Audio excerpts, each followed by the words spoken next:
que nos enseñó a reír, a emocionarnos y a aplaudir. Si disfrutas de estos viajes por nuestra memoria televisiva, suscríbete para no perderte los próximos recorridos y para seguir compartiendo historias que merecen ser contadas. Empecemos con un mastodonte de la cultura popular.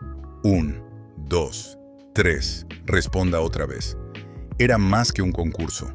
Era una maquinaria perfectamente engrasada que mezclaba humor, cultura general, espectáculo y azar. El plató tenía esa atmósfera de circo y cabaret televisivo. Cortinas brillantes, focos que barrieron el estudio, un público entregado que rugía ante cada giro. El creador, Chicho Ibáñez Serrador, supo convertir cada emisión en una cita de viernes por la noche con sabor a palomitas. Había una liturgia, la pregunta, la lista de respuestas, la tensión que se mascaba cuando el cronómetro corría sin piedad y el vértigo delicioso del no vale repetir que helaba la sangre de los concursantes. Las azafatas, que con el tiempo se modernizaron y transformaron su papel, eran iconos por sí mismas. El humor comparecía en los sketches, las ocurrencias y los personajes secundarios. Y por supuesto, las mascotas, Ruperta, la calabaza, Botilde, ese zapato con sonrisa, o el chollo y el boom, símbolos de fortuna o desastre. En esa suma cabía todo: números musicales, acotaciones ingeniosas, juegos de palabras y un ritmo que hacía que 2 horas pasaran como 10 minutos. Fue un programa que nació en los 70, sobrevivió a vaivenes, pausas y renovaciones, y demostró que la televisión podía ser un arte de ingenio sin dejar de ser popular. Si nos movemos a otra esquina del mapa, topamos con La Bola de Cristal. A mediados de los 80, una década con olor a laca, neón y libertad recién estrenada, este programa infantil irrumpió como un manifiesto creativo.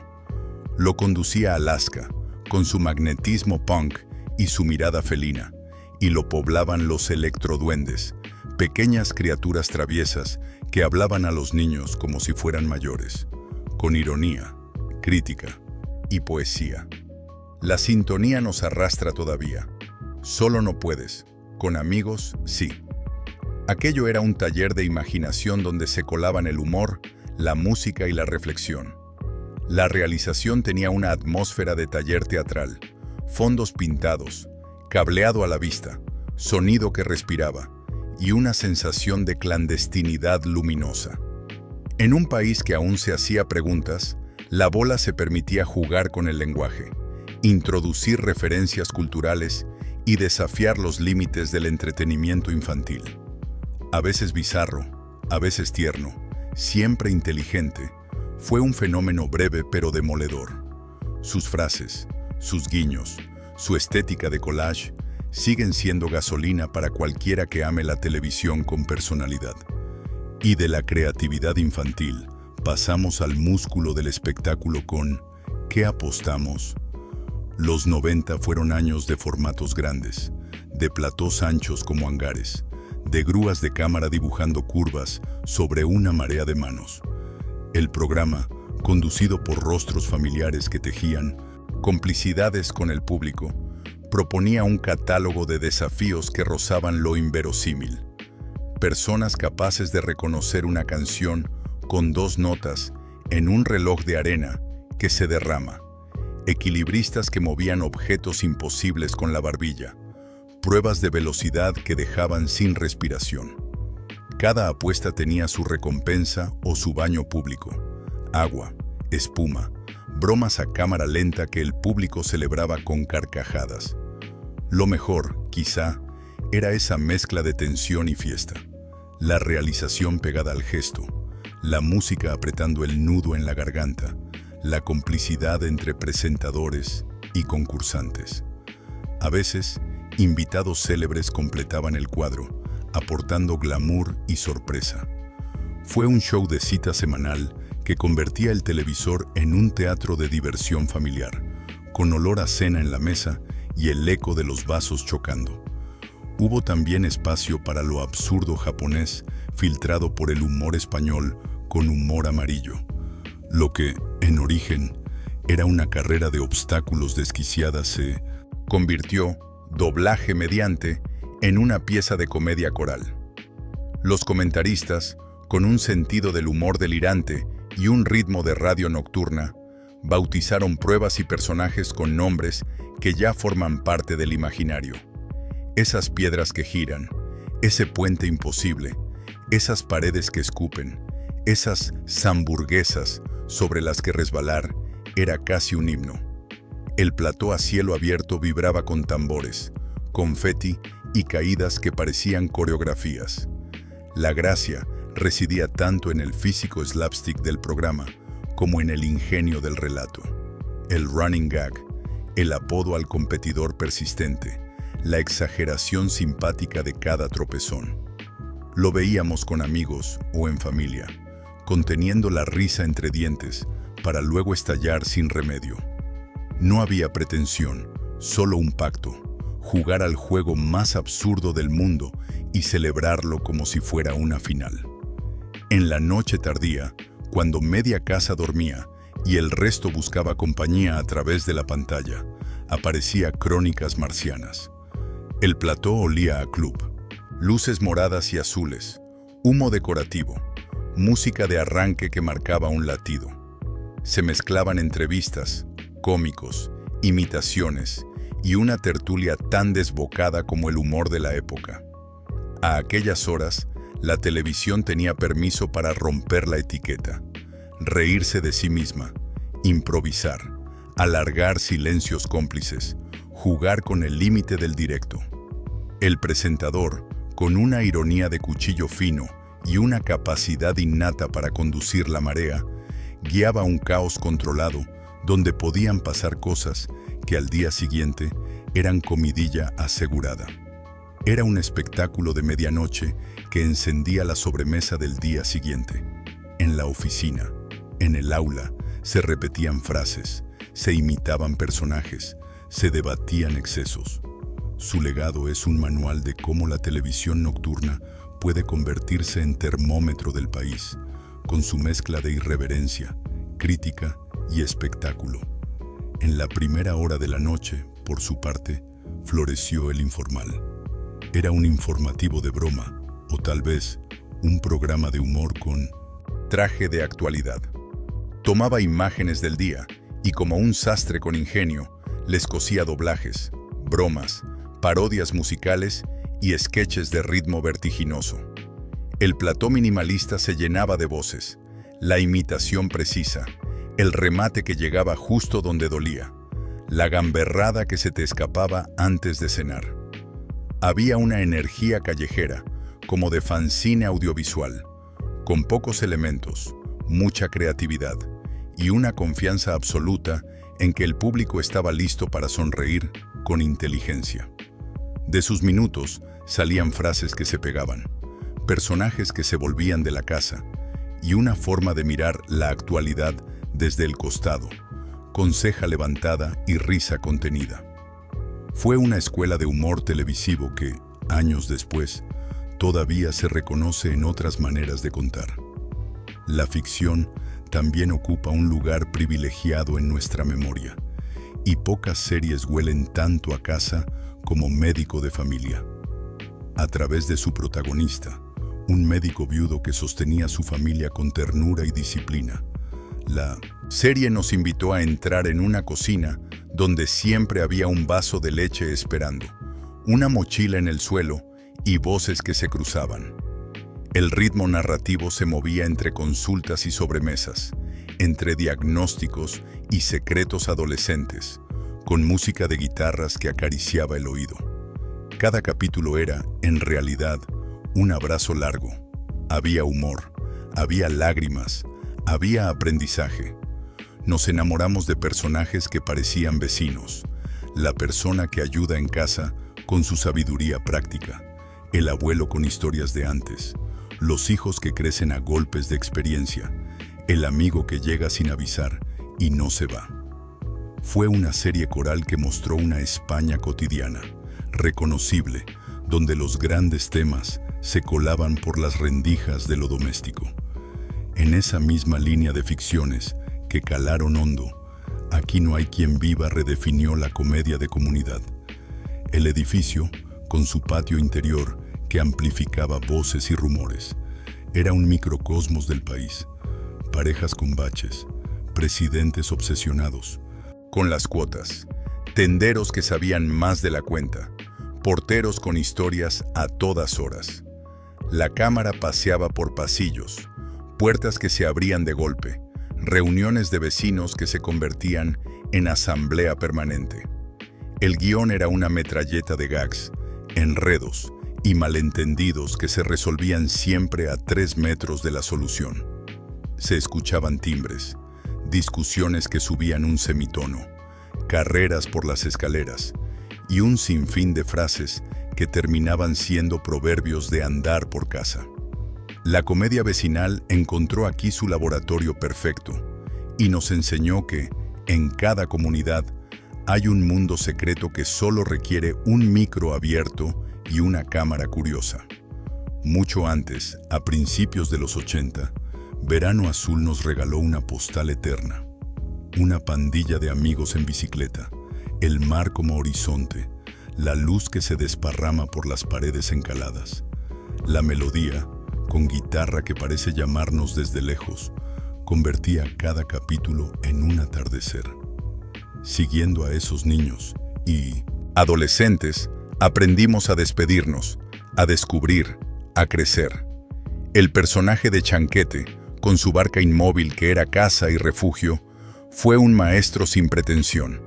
Enseñó a amar con paciencia, a respetar el mar, a sostener al amigo. El episodio que habló de su ausencia dejó un silencio que todavía hoy es un nudo en la garganta.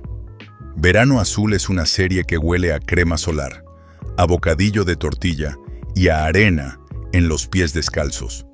Más que una ficción, un verano que se repite cada vez que suena su música y la cámara se mueve por Nerja como si fuera un álbum familiar. Y en un registro de espectáculo con corazón, sorpresa convirtió la televisión en una caja de magia. Al otro lado, familias que no sabían que iban a reencontrarse, artistas que aparecían por detrás de un telón redondo, celebraciones envueltas en papel brillante. La puesta en escena tenía esa solemnidad festiva de los grandes shows, cortinas sedosas, pasillos de focos, escaleras por las que bajaban sueños. La voz calmada de la presentadora guiaba el suspense con suavidad. Los violines subían justo antes del abrazo. El sonido del público era una ola contenida que estallaba al ver el regalo. También hubo episodios de rumor y leyenda urbana, esos cuentos que corren más rápido que la verdad y que con el tiempo se desvanecen dejando solo una sombra. Pero más allá del ruido, el formato se recordará por lo que logró: construir emoción en directo, en un momento en el que la televisión era un salón común. Quizá ahora, con la velocidad de las plataformas y los timelines infinitos, cueste recordar el tiempo que la televisión pedía, un tiempo compartido. Quedaban pocos programas que reunieran a tanta gente a la misma hora, pero de eso se trataba, de hacer del salón una plaza. Al margen de géneros y estilos, los 10 programas que hemos evocado comparten una fibra. Fueron citas. No hacía falta decirlo, bastaba con escuchar la sintonía para que la casa supiera qué vendría después. Eran rituales, amables, con sus excesos y sus aciertos, que dibujaron una educación sentimental televisiva.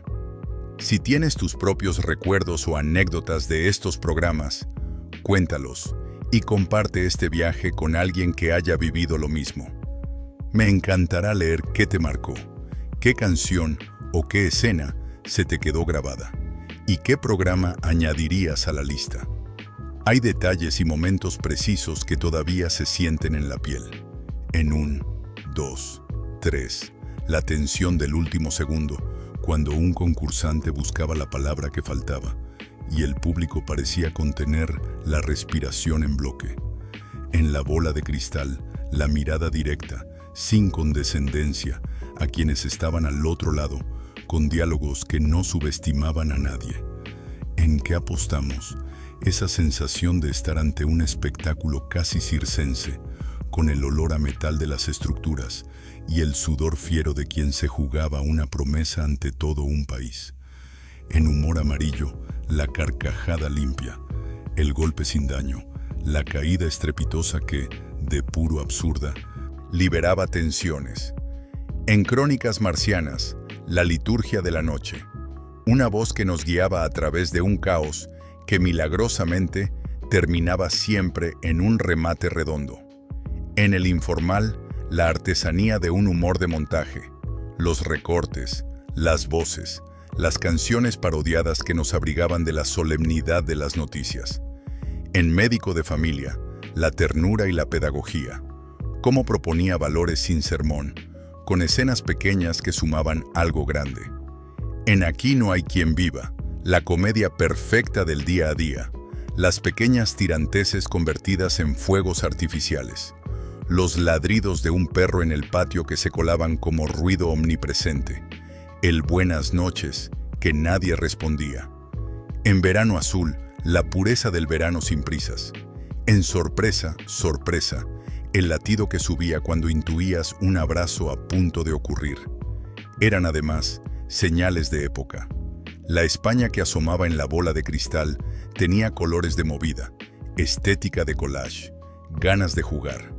La de 1, 2, 3 hablaba, entre bromas, de hábitos y miedos, de cultura popular y de ingenio lingüístico.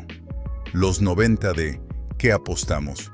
Y El Informal sonaban a Eurodance y a ironía, a platós cámara en ristre y humor rápido. Humor Amarillo atrapaba esa fascinación noventera por lo exótico pasado por el filtro del comentario españolísimo.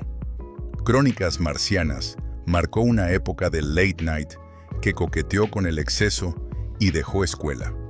Y la ficción familiar de Médico de Familia y la vecinal de Aquí no hay quien viva contaron una España de pasillos, cocinas y portales, donde el país grande se comprendía en miniatura. Tal vez por eso, al pensar en estos programas, nos viene un paisaje sonoro tan nítido, el aplauso que sube desde la grada, los pasillos de camerinos con olor a café y a maquillaje, la claqueta que golpea madera, el técnico que hace una seña, la voz que entra por el pinganillo. Y en casa, nuestros propios ruidos, el sofá que se hunde, la cuchara que golpea el tazón, la persiana que baja mientras en la tele viene la cabecera. Ver televisión era un acto sensorial completo. La imagen nos llenaba los ojos, pero también nos dejaba sonidos, olores, rutinas.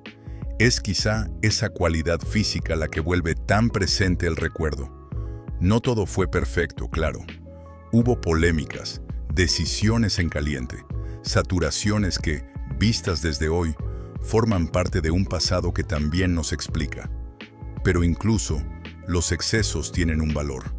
Nos enseñaron a calibrar, a entender qué queríamos de la tele y qué no, a pedirle risas sin crueldad, espectáculo sin humillación, emoción sin truco. La memoria es selectiva y quizá por eso conserva lo que más nos hizo comunidad. Hoy, en un mapa de pantallas personalizadas, las citas comunes son menos frecuentes, pero no por ello menos valiosas. Mirar atrás no es renunciar al presente, es entender de dónde venimos. Estos 10 programas, distintos entre sí, hablan un idioma común, el de una televisión generalista que, por momentos, fue capaz de gustar a muchos sin simplificarse. Por eso merece la pena recordarlos, acaso volver a ver algún fragmento, escuchar una sintonía, dejarse atravesar por esa nostalgia que, cuando es amable, reconcilia. Antes de cerrar, dejemos a modo de brújula un resumen de lo que los hizo grandes. Citas compartidas, programas que reunían a familias y amigos a la misma hora, semana tras semana. Personalidad única, formatos con sello propio, creadores reconocibles y universos cerrados. Ingenio y oficio, guiones afilados, realización creativa y presentadores que guiaban con carisma. Rituales y símbolos, sintonías, mascotas, frases y bromas que aún hoy identificamos al instante.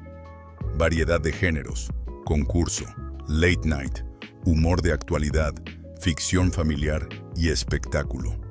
Memoria emocional, escenas, abrazos y carcajadas que quedaron asociadas a etapas de nuestras vidas. Puertas a la conversación, programas que al día siguiente seguían vivos en el patio del colegio o la máquina de café. Señal de época. Cada uno retrató a su manera el espíritu social y cultural de su tiempo. Y así, apagando la tele de tubo en la imaginación, nos queda un salón en penumbra y un silencio que, paradójicamente, sigue sonando a sintonías. Revivir estos programas no es solo nostalgia, es un guiño a lo que nos hizo sentir parte de algo común.